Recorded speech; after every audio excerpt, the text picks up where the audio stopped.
ہمارا بھی فائدہ ہے لیکن فائدہ آپ کا ہے، اور یہ علماء اہل سنت، یہ شورائے اسلام آپ کا فائدہ چاہتے ہیں کہ ہماری قوم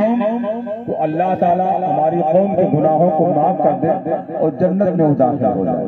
نیکیاں آپ کمائیے، میں زیادہ کچھ نہیں کہوں گا، بس آپ یہاں بیٹھے اس سردی کی رات میں تو آپ کچھ لے کر کے جائیے۔ غبار بن کے فضا میں بکھر نہ جاؤ کہیں، غبار بن کے فضا میں بکھر نہ جاؤ کہیں، یا اس زمین کے اندر اتر نہ جاؤ کہیں۔ غبار بن کے فضا میں بکھر نہ جاؤ کہیں، یا اس زمین کے اندر اتر نہ جاؤ کہیں۔ اور یا رسول اللہ یہی خیال رلاتا ہے بار بار مجھے، یا رسول اللہ یہی خیال رلاتا ہے بار بار مجھے کہ مدینہ جانے کے پہلے مر نہ جاؤں کہیں، مدینہ جانے کے پہلے مر نہ جاؤں کہیں۔ اور مختار کائنات کے روضہ کے آس پاس، بولیں آپ، مختار کائنات کے روضہ کے آس پاس، ارے کعبے میں دل ہے کعبہ کے آس پاس۔ بھائی جو لوگ پیرا ویرا تاپ رہے ہیں آگے بھی پیچھے بھی، کیا بتا میں اتنی سخت ٹھنڈی بھی تو نہیں ہے۔ بھائی اسٹیج پر حافظ ایوب نے پیرا نہیں جلایا، اگر آپ وہاں پیرا جلائیں گے تو ابھی میں ان سے کہوں گا آپ اسٹیج پر بھی پیرا لے کر کے آئیے، یہاں بھی ہم لوگ آگ تاپیں گے۔ ابھی ایک رات آپ کو ملی ہے، یہ بڑی اچھی بات ہے کہ اٹوا جیسے چھوٹے سے گاؤں میں لوگوں نے اتنی بڑی ہمت کیا، تو آپ حضرات کو سماعت کرنا چاہیے۔ مختار کائنات کے روضہ کے آس پاس، مختار کائنات کے روضہ کے آس پاس،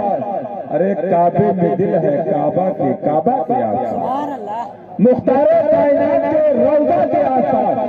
کعبے میں دل ہے کعبہ کے آس پاس۔ اور یا رسول اللہ کعبہ میں دفن ہونے کے قابل نہیں ملے، کعبہ میں دفن ہونے کے قابل نہیں ملے۔ موت آئے کاش گنبدِ خضرا کے آس پاس، موت آئے کاش گنبدِ خضرا کے آس پاس۔ حضرات بڑے اچھے انداز میں آپ شہنشاہ ترنم حضرت قاری محمد اظہر صاحب قبلہ اسماعیلی گوڈوی سے نعت رسول پاک سماعت کر رہے تھے۔ اب جماعت اہل سنت کے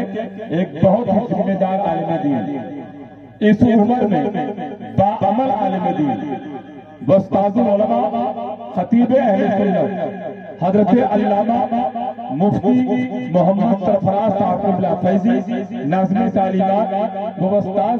دارالعلوم طاہریہ نارائن پور کا خطاب ہوگا۔ آئیے اس کا استقبال نہایت ہی محبت کے ساتھ نعرہ تکبیر و رسالت سے کریں۔ بلند آواز سے نعرہ تکبیر۔ نہیں یار، ہم غلام مصطفیٰ ہیں، یہ ہماری شان ہے، ہم غلام مصطفیٰ ہیں، یہ ہماری شان ہے۔ پاؤں دریا میں بھی رکھنے راستہ ہو جائے گا، ہم غلام مصطفیٰ ہیں، یہ ہماری شان ہے۔ پاؤں دریا میں جو رکھنے راستہ ہو جائے گا، گردشو ہر جاؤ مجھ کو جانے دو شہر نبی، عشق در بھرتے گا میرا کیا سے کیا ہو جائے گا۔ بلند آواز سے نعرہ تکبیر، نعرہ رسالت، مسلک اعلیٰ حضرت، جشن رحمت عالم، علماء اہل سنت، نعرہ تکبیر۔ زمانے فصاحت ادب جس کی سو میں، زمانے فصاحت ادب جس کی سو میں، اسی کو بلاتا ہوں زیر خطاب۔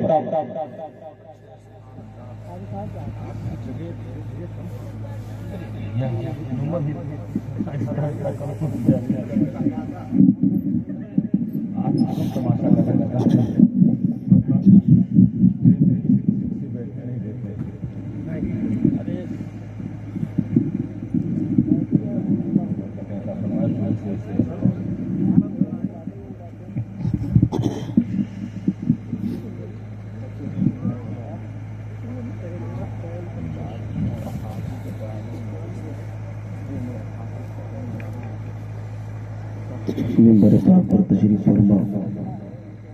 جملہ علماء اہل سنت، مداحان مصطفیٰ، حفاظ کرام، شورا اسلام، جشن رحمت عالم کانفرنس میں شرکت کرنے والے جملہ خوش عقیدہ مسلمانوں، دور و دراز سے سننے والی عزت ماما اور بہنوں، السلام علیکم ورحمۃ اللہ وبرکاتہ۔ وعلیکم السلام ورحمۃ اللہ وبرکاتہ۔ نحمده ونصلي ونسلم على رسوله الكريم أما بعد فأعوذ بالله من الشيطان الرجيم بسم الله الرحمن الرحيم قال الله تبارك وتعالى في القرآن المجيد والفرقان الحميد قد جاءكم من الله نور وكتاب مبين صدق الله مولانا العظيم وبلغنا رسوله النبي الأمين المكين المتين الكريم ونحن على ذلك لمن الشاهدين والشاكرين والحمد لله رب العالمين. محترم حضرات، آئیے کچھ عرض و معروض سے بیشتر ہم اور آپ حضرات انتہائی عقیدت و محبت کے ساتھ اپنے آقا ساری کائنات کی داتا حضور رحمت عالم فخر آدم و بنی آدم حضرت محمد مصطفیٰ صلی اللہ علیہ وسلم کی بارگاہ بے کس پناہ میں درود و سلام کا نذران عقیدت پیش کرو. پڑھیں اللہم صلی علی سیدنا مولانا محمد مبارک وسلم صلاۃ وسلام علیک یا رسول اللہ صلاۃ وسلام علیک حبیب اللہ. حضرات گرامی، آپ اپنے ماتھے کی نگاہوں سے دیکھ رہے ہیں کہ منبر پاک پر علماء اہل سنت مداحان مصطفیٰ اور حفاظ کرام کا ایک عظیم قافلہ جلوہ گر ہے. جہاں یہ سارے علماء کرام مبارکباد کے مستحق ہیں، وہیں پر آپ حضرات بھی لائق تعریف ہوں کہ رات کے اس حصے میں بھی اور ٹھنڈک کے اس ماحول میں بھی اپنے گھروں کو چھوڑ کر کے، اپنے بستروں کو چھوڑ کر کے، اپنے لحافوں کو چھوڑ کر کے آپ اللہ اس کے رسول کی یاد میں حاضر آئے. اگر اللہ تعالیٰ نے ہمارا یہ حاضر ہونا اپنی بارگاہ میں قبول و مقبول فرما لیا تو ہمارا ایمان کہتا ہے کہ ہماری دنیا بھی بن جائے گی اور انشاءاللہ تعالیٰ آخرت بھی بن جائے گی. آپ حضرات دیکھ رہے ہیں کہ منبر پاک پر میرے استاد کرم فرما نقیب اعظم ہندوستان حضرت علامہ شاہد رضا صاحب اللہ مدظمہ العالی والنورانی شروع ہی سے نظامت کی ذمہ داری انجام دے رہے ہیں اور مداحان مصطفیٰ علماء اہل سنت کو اپنی اپنی ڈیوٹی پہ لگا رہے ہیں. میں آپ حضرات کے سامنے کوئی زیادہ تفصیلی گفتگو میں نہ جا کر کے میں یہ بتانا چاہتا ہوں کہ آج جب ہمارے محلے میں، ہماری بستی میں، ہمارے ایریے میں، ہمارے علاقے میں جب اللہ اس کے رسول کے ذکر کی محفل منعقد کی جاتی ہے تو بہت سارے لوگ ایسے آتے ہیں جو آئیں گے بڑی آن بان شان کے ساتھ، بائک لے کر کے، بلٹ لے کر کے، لیکن جب وہ پہنچیں گے تو کچھ دور تک ادھر ادھر گھوم گھام کے واپس چلے جائیں گے. لیکن سن لیجئے، اس طرح سے آنے والوں کو کوئی خاص فائدہ نہیں ملتا، اس لیے کہ جلسہ دیکھنے والے ہیں، جلسہ سننے والے نہیں ہیں. جلسہ سننے والے وہ ہوتے ہیں جو شروع سے لے کر کے آخر تک اللہ اس کے رسول کی محبت میں بیٹھے رہتے ہیں. میں آپ حضرات کے سامنے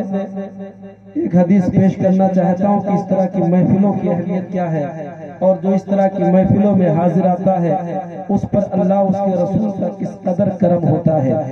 حدیث شریف میں آیا ہوا ہے اذا تحدث العالم في مجلسه ولم يدخلوا حزن ولا لغو الا خلق الله تعالى من كل كلمه طلعت من فمه ملكا يستغفر له ولسانه الى يوم القيامه فاذا انصرفوا مغفورين لهم ثم هم القوم لا يشقى بهم جليسهم. حدیث میں آتا ہے کہ جب کوئی عالم ربانی، جب کوئی عالم دین کی باتیں بتانے کے لیے، شریعت کے احکام کو بتانے کے لیے، اللہ اور اس کے رسول کی باتیں بتانے کے لیے اپنی محفل میں، اپنی مجلس میں بیٹھتا ہے اور باتیں بتانے لگتا ہے اور اس کی گفتگو کے درمیان، اس کی باتوں کے بیچ میں لہو لعب، ٹھٹھے مذاق،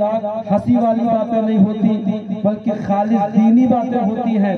تو حدیث میں آتا ہے کہ اس عالم ربانی کی زبان سے جتنے کلمات نکلتے ہیں، جتنے کلمے نکلتے ہیں، اللہ تعالیٰ ہر کلمے کے عوض میں ایک ایک فرشتہ پیدا فرما دیتا ہے، ایک ایک فرشتے کی تخلیق فرماتا ہے. اب آپ حضرات کہیں رک کر کے سن لیں، اگر عالم ربانی نے اپنی محفل میں 1,00,000 کلمات کو استعمال کیا تو اللہ تعالیٰ اپنے فضل و کرم سے 1,00,000 فرشتوں کو پیدا فرمائے گا۔ اگر عالم ربانی نے اپنی مجلس میں 1 کروڑ کلمات استعمال کیے تو اللہ تبارک و تعالیٰ 1 کروڑ فرشتوں کو پیدا فرمائے گا۔ اب آپ ذرا سن لیجیے، اتنی کثیر تعداد میں جب فرشتے پیدا ہوتے ہیں عالم ربانی کے کلمات کے صدقے میں، عالم ربانی کے کلمات کے بدلے میں، تو فرشتے کرتے کیا ہیں، ان کا کام کیا ہوتا ہے، ان کی ڈیوٹی کیا لگتی ہے، تو سن لو، یہ میں نہیں کہتا ہوں، حدیث کہتی ہے زمانہ بدل سکتا ہے، سورج کا نظام بدل سکتا ہے، لیکن جو اللہ اس کے رسول نے فرما دیا وہ ہرگز نہیں بدل سکتا ہے۔ تبھی تو کہنے والوں کو کہنا پڑا ہے قول محمد قول خدا، فرمان نہ بدلا جائے گا، بدلے گا زمانہ، لاکھ مگر قرآن نہ بدلا جائے گا۔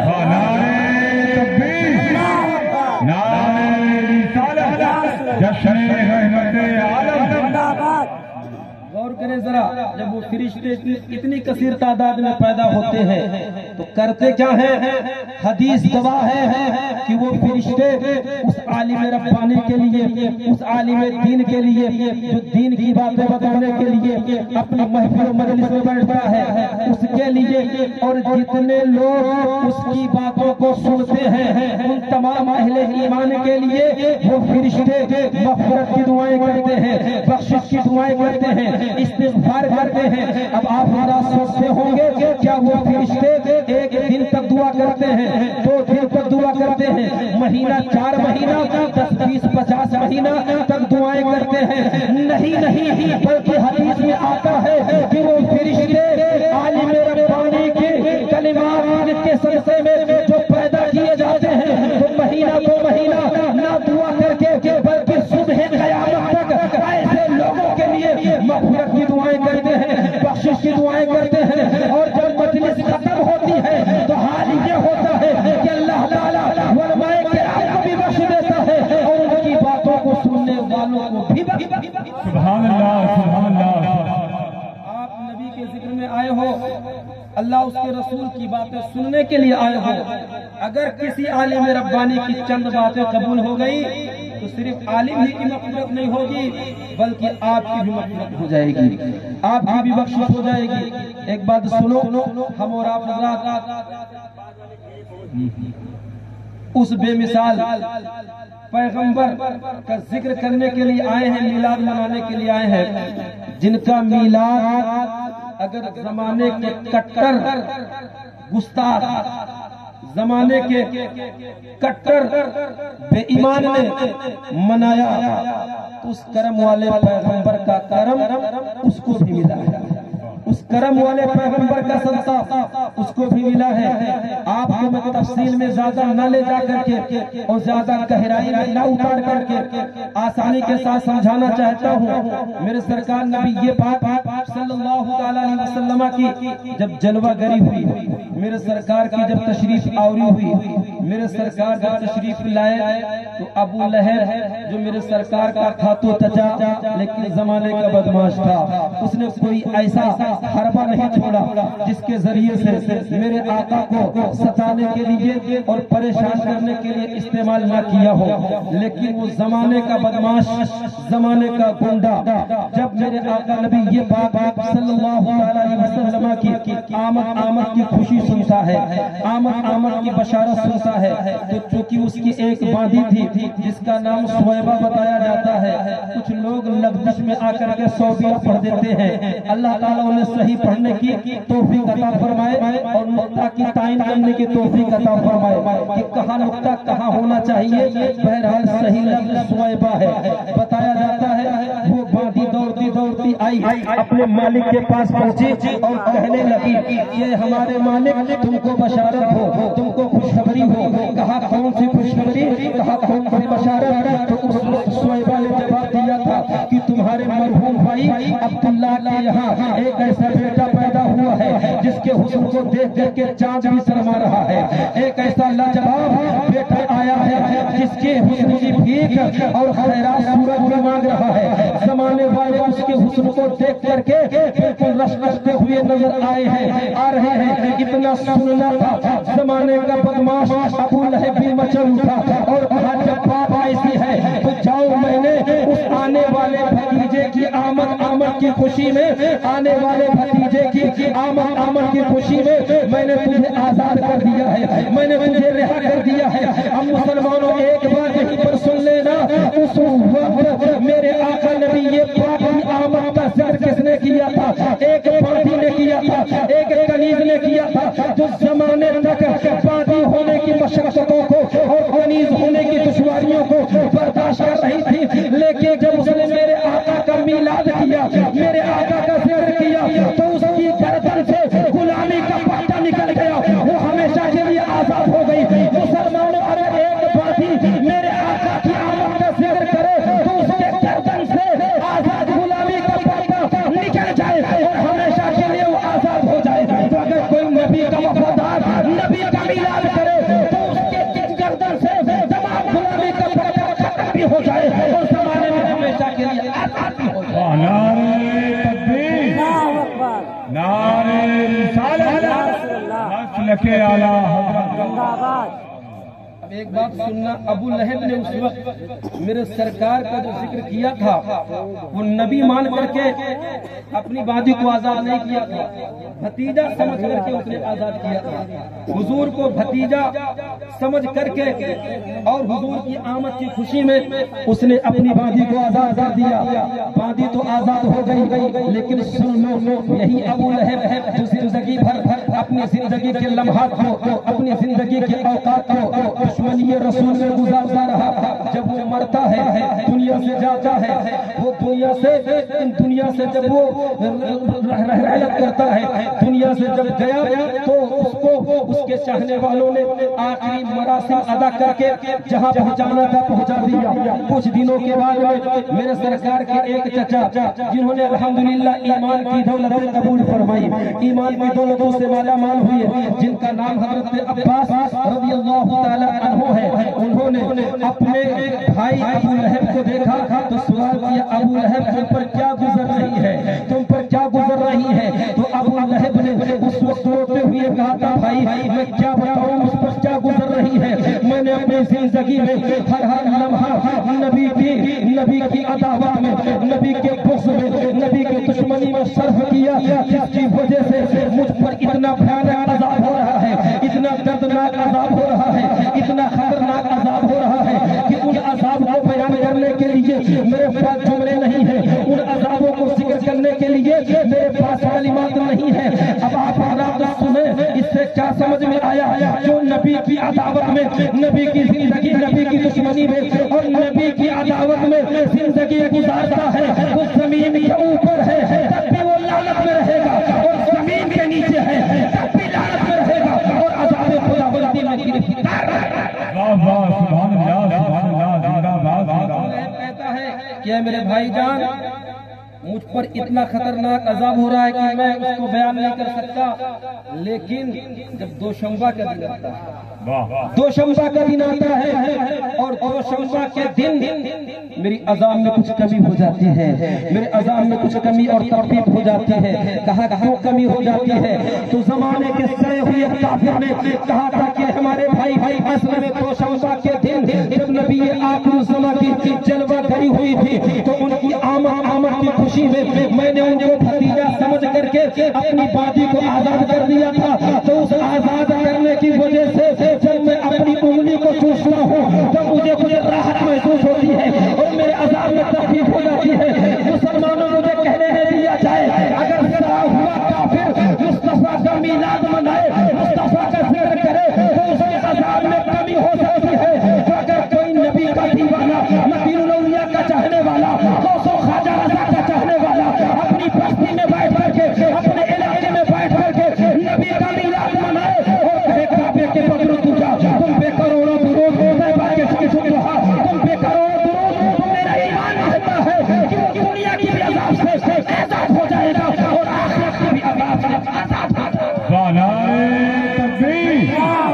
نعرہ رسالت, جشن رحمت عالم علامہ مفتی سرفراز صاحب قبلہ. لیے آپ حضرات اس طرح کی محفلوں کو معمولی نہ سمجھیں، بلکہ زیادہ سے زیادہ حصہ لینے کی کوشش کرو اور شرکت کرنے کی کوشش کرو۔ ہو سکتا ہے ہمارا کوئی ایک عمل، سب کا نہیں، حاضرین میں سے کسی ایک کا عمل قبول ہو جائے، اللہ تعالیٰ اسی کی برکت سے سب کا بیڑا پار لگا دے، سب کو کامیابی کامرانی عطا فرما دے۔ دوستو، میرے آقا نبی پاک صلی اللہ تعالیٰ علیہ وسلم نے ہم اور آپ حضرات کو ایسے ایسے موقع پر یاد کیا جس موقع پر کوئی یاد نہیں کر سکتا ہے۔ ہم اور آپ حضرات کبھی جلسے میں، کبھی جلوس میں، کبھی موقع ملا تو گھر پہ، کبھی دکان میں حضور کو یاد کر لیتے ہیں، نبی کی بارگاہ میں محبتوں کا تحفہ پیش کر لیتے ہیں۔ لیکن یاد رکھو، میرے آقا نبی پاک صلی اللہ تعالیٰ علیہ وسلم نے ہم اور آپ حضرات کو ہر وقت یاد کیا ہے، ہر وقت یاد کیا ہے۔ میرے سرکار کی پھوپھی حضرت صفیہ رضی اللہ تعالیٰ عنہا، جنہوں نے ایمان کی دولت حاصل کی، میرے آقا نبی پاک پر ایمان لائی، وہ بیان فرماتی ہے کہ دنیا میں بہت سارے بچے پیدا ہوئے، صبح قیامت تک پیدا ہوتے رہیں گے جب تک قیامت نہیں آئے گی، لیکن وہ بیان فرماتی ہے کہ جب میرے لال پیدا ہوئے، میرے حضور جلوہ گر ہوئے، تو ان کی آمد کا انداز بھی نرالا تھا، ان کی تشریف آوری کی شان بھی عجیب تھی۔ وہ بیان کرتی ہے کہ میں نے کئی عجیب چیزیں دیکھی، اب انہی عجیب چیزوں میں سے حضرت سیدہ صفیہ بیان فرماتی ہے کہ جب میرے حضور آئے تو جیسے تشریف لاتے ہیں پورا گھر روشن ہو جاتا ہے، پورا گھر منور ہو جاتا ہے۔ اب حضرت صفیہ نے تو اپنی وسعت نظر کے مطابق بتایا کہ میں نے ان کی نور کے صدقے میں، میں نے ان کی روشنی کے صدقے میں پورے گھر کو منور ہوتے ہوئے دیکھا، لیکن میرے سرکار کی ماں، میرے حضور کی والدہ بیان فرماتی ہے کہ جب میرے نور نظر میرے لہجے جگر تشریف لائے تو میں نے اپنی نظروں سے صرف یہی نہیں دیکھا کہ میرا گھر منور ہوا، بلکہ میں نے یہ محسوس کیا کہ مکے کی گلیاں منور ہو چکی ہیں، مکہ کے دروں کی دیوار چمک اٹھے ہیں، اور صرف اسی پر بات ختم نہیں ہوتی، بلکہ میرے نبی کے نور کے صدقے میں حضرت سیدہ آمنہ خاتون نے مکہ المکرمہ میں جلوہ گر ہو کر کے ملک شام کی عمارتوں کو دیکھ لیا، ملک شام کے محلات کو دیکھ لیا۔ مسلمانوں، ایک بات ذہن و فکر کو حاضر کر کے سننا، میرے آقا نبی پاک کی ماں یہ نبی نہیں ہے، نبی کی ماں ہے، لیکن نبی کے نور کے صدقے میں انہوں نے مکہ المکرمہ سے ملک شام کی بلڈنگوں کو دیکھ لیا، ملک شام کی عمارتوں کو دیکھ لیا، تو نہ جانے کتنی دوری پر اور نہ جانے کتنے فاصلے پر واقع ہے۔ تو مسلمانوں، جب غیر نبی اتنی دور تک دیکھ سکتا ہے تو جو نبی ہو، اور نبی بھی نہیں بلکہ نبیوں کا نبی ہو، آقاؤں کا آقا ہو، رسولوں کا رسول ہو، وہ گنبد خضرا کے سراؤں میں جلوہ ہو کر کے ہم غلاموں کو کیوں نہیں دیکھ سکتا ہے؟ بے شک دیکھ بھی رہے ہیں اور ملاحظہ بھی کر رہے ہیں، کبھی تو اعلیٰ حضرت نے پیغام دیا، دور و نزدیک کے سننے والے وہ قرآن گانے لانے قیامت میں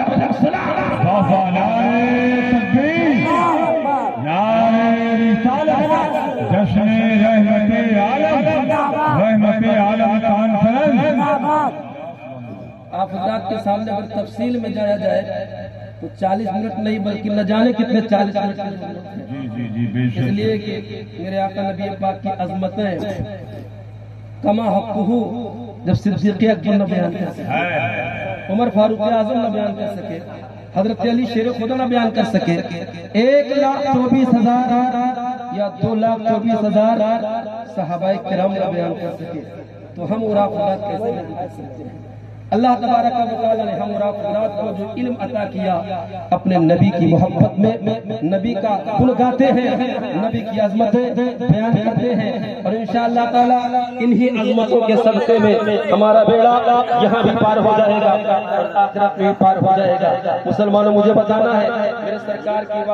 سرکار کی پھوپھی جان حضرت سیدہ صفیہ بیان فرماتی ہے، میں نے ایک چیز تو یہ دیکھی کہ جب میرے نور نظر تشریف لائے تو پورا گھر منور ہو گیا، اور دوسری چیز یہ دیکھیے کہ جب میرے نور نظر جلوہ گر ہوئے تو جلوہ گر ہوتے ہی انہوں نے اپنے سر کو سجدے میں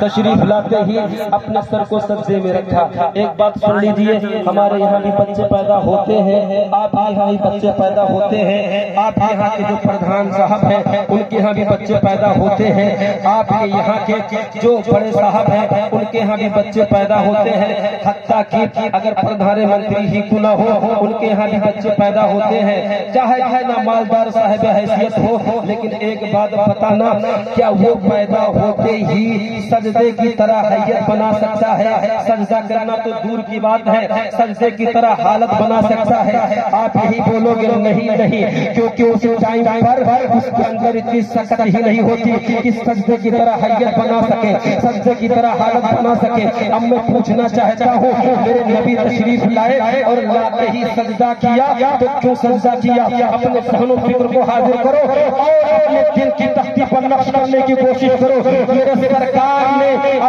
پیدا ہوتے ہی اپنے سر کو سجدے میں اس لیے رکھا کہ اللہ تعالیٰ کی عطا سے میرے نبی جانتے تھے کہ ایک زمانہ ایسا آئے گا، ایک وقت ایسا آئے گا کہ لوگ میرا کلمہ بھی پڑھیں گے، میری لائی ہوئی نمازیں بھی پڑھیں گے، میرے لائے ہوئے روزے بھی رکھیں گے، میرے صدقے میں زندگی بھی گزاریں گے، لیکن وہ یہ کہیں گے کہ جن کا نام محمد عربی ہے صلی اللہ علیہ وسلم وہ ہماری طرح مجبور ہے، وہ ہماری طرح بشر ہے، جو آمینہ کے لال ہے وہ ہمارے طرح انسان ہے. اس لیے میرے آقا نے جلوہ گر ہوتے ہی اپنے سر کو سجدے میں رکھ کر کے زمانے والوں کو بتا دیا کہ زمانے والوں سن لو، جب تم پیدا ہوتے ہو تمہیں اپنے وجود کی خبر نہیں ہوتی ہے، تم اپنے وجود سے واقف نہیں ہوتے ہو، لیکن الحمدللہ میں آمینہ کا لال ہوں، نبیوں کا نبی ہوں، پیدا ہوتے ہی میں اپنے وجود کو بھی جانتا ہوں اور اللہ تعالیٰ کی معرفت رکھتا ہوں، اللہ تبارک و تعالیٰ کی پہچان کو رکھتا ہوں. یہی سے سمجھ میں آ گیا کہ اور کا پیدا ہونا اور ہے نبی کا پیدا ہونا.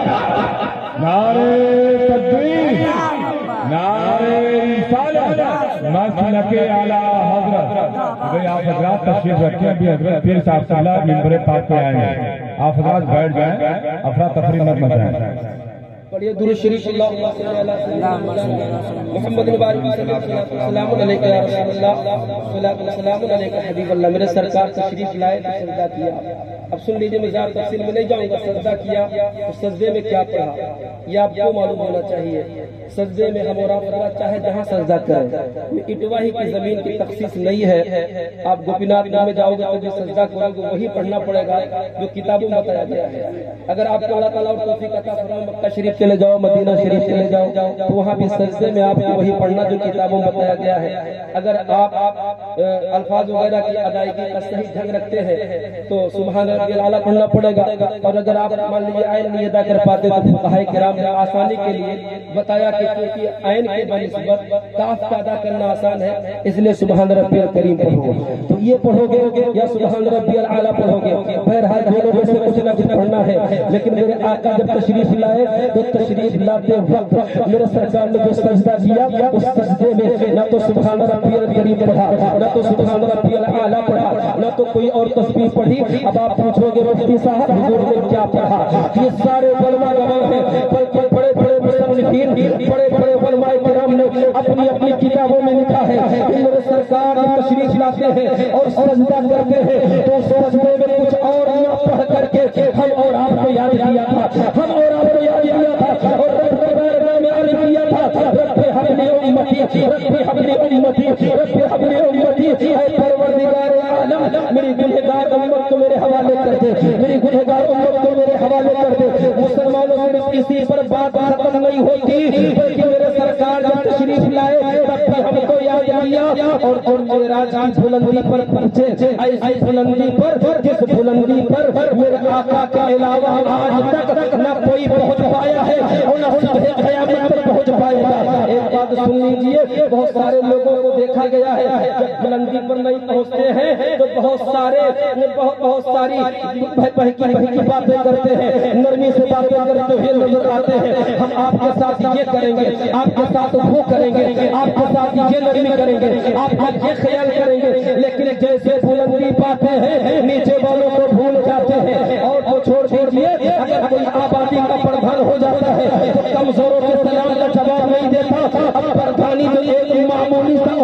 ہے اس کو پا کر کے نیچے والوں کو بھول گئے، لیکن میرے آقا کی عظمتوں کو ملاحظہ کرو، میرے آقا کے کرم کو ملاحظہ کرو، میرے سرکار ایسی بلندی پر پہنچے جس بلندی پر کوئی نہ پہنچا، میرا کی بلندی پر جب پہنچے رب کی بارگاہ میں حاضر ہوئے تو یا مولا تعالیٰ کی بارگاہ میں التحیات للہ والصلوات الطیبات، اے پروردگار عالم تمام تحیات و طیبات مالک اپنی جسمانی عبادت سب تیرے لیے ہے، ساری بندگیاں تیرے لیے ہے۔ اب اللہ تعالیٰ کی بارگاہ میں میرے نبی نے صلوات و سلام، میرے نبی نے تحیات و طیبات کا جب تحفہ پیش کیا تو رب کا دریائے کرم روشن آیا، رب نے فرمایا پیغمبر میرے نبی تم نے تحیات و طیبات کا تحفہ اس بلندی پر پہنچنے کے بعد پیش کیا، میری بارگاہ میں تو میں چاہتا ہوں تمہیں بھی تحفہ دے دوں، تمہیں بھی تحفہ دے دوں۔ اب میرے نبی کا کرم ملاحظہ کرو، یا اللہ تو اگر تحفہ عطا فرمائے گا تو تیرا کرم ہوگا، تیری نوازش ہوگی، بندہ نوازی ہوگی۔ اللہ تعالیٰ نے اس وقت اپنے نبی کو جو تحفہ عطا فرمایا تھا وہ بے مثال تحفہ ہے۔ اللہ تعالیٰ جانچ فرماتا ہے، السلام علیکم ایھا النبی، اے نبی تم پر سلامتی ہو، اے نبی تم پر رحمت ہو۔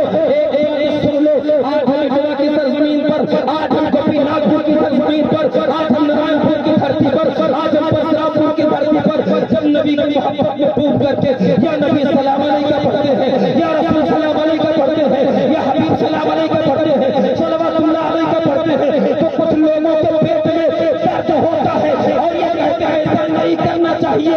میں کہتا ہوں تم کو تو نہیں کرنا چاہیے کیونکہ تمہارا عقیدہ درست نہیں ہے، لیکن جو اہل ایمان ہے وہ کل بھی نبی کی بارگاہ میں سلام پڑھ رہے تھے، آج بھی پڑھ رہے ہیں اور سنیں نعرے تکبیر، نعرے رسالت، مسلک اعلی حضرت، جشن رحمت عالم۔ حضور کو اللہ تعالیٰ نے سلامت کا تحفہ عطا فرمایا، میرے آقا نے اتنی بلندی پر پہنچنے کے بعد ہم اور آپ پر کتنا کرم فرمایا۔ رب کی بارگاہ میں عرض کرتے ہیں السلام علیکم، اللہ تعالیٰ نے فرمایا السلام علیکم النبی، میرے آقا نبی پاک صلی اللہ تعالیٰ علیہ وسلم ارشاد فرماتے ہیں وعلینا وعلی عباد اللہ الصالحین، عرض کرتے رب کی بارگاہ میں اے پروردگار عالم تیری سلامتیاں، تیری رحمت صرف مجھے پر نہیں بلکہ تیرے نیک بندوں پر ہو اور میرے گنہگار امتوں پر ہو۔ اب آپ حضرات سوچو، میرے آقا معراج کی بلندی پر گئے اور وہاں جانے کے بعد میں ہم اور آپ حضرات کو یاد کیا، ہم اور آپ حضرات کو خیال کیا، اور صرف کسی پر بات ختم نہیں ہوتی بلکہ میرے آقا جب اپنے مزار کے اندر گئے، اپنی قبر شریف کے اندر گئے تو جو صحابہ حضور کو مزار شریف کے اندر اتارنے کے لیے اترے تھے، وہ جب واپس آنے لگے تو انہوں نے اپنی نظروں سے کیا دیکھا، اپنی نگاہوں سے کیا دیکھا کہ کعبے کے بدر التجا، طیبہ کے شمس الضحیٰ کے ہونٹ مبارک کھل رہے ہیں، ہونٹ مبارک کھل رہے ہیں۔ اب وہ صحابی رسول اپنے کانوں کو مصطفیٰ جان رحمت کے لبھائے مبارک کے قریب کرتے ہیں تو ان کو کچھ آواز سنائی دیتی، بھینی بھینی آواز، وہ آواز یہی تھی رب حبل امتی، رب حبل امتی، رب حبل امتی، اے پروردگار عالم تو میری گنہگار امت کو میرے حوالے کر دے۔ مسلمانوں ایک نقطہ لے کر کے جاؤ، ذہن و فکر کو حاضر کرو، میرے سرکار کا انتقال ہو چکا ہے، میرے سرکار کا انتقال ہو چکا ہے، میرے سرکار اپنے مزار کے اندر تشریف فرما ہو چکے ہیں۔ اب لیکن پھر بھی جب صحابی واپس آنے لگے تو انہوں نے اپنی نظروں سے کیا دیکھا کہ حضور کے لمحے پاک ہل بھی رہے ہیں، اور صرف ہل ہی نہیں رہے ہیں بلکہ بول بھی رہے ہیں اور دعائیں بھی کر رہے ہیں۔ اب ایک بات انسانیت سے بتانا، انتقال کے بعد میں وصال کے بعد میں بولنا اور اپنی زبان سے کچھ کہنا اور ہونٹوں کو ہلانا، یہ مردے کا کام ہے کہ زندے کا کام ہے، یہ مردے کا طریقہ ہے کہ زندے کا طریقہ ہے۔ اگر آپ کا شعور زندہ ہے، اگر آپ کی غیرت زندہ ہے، اگر آپ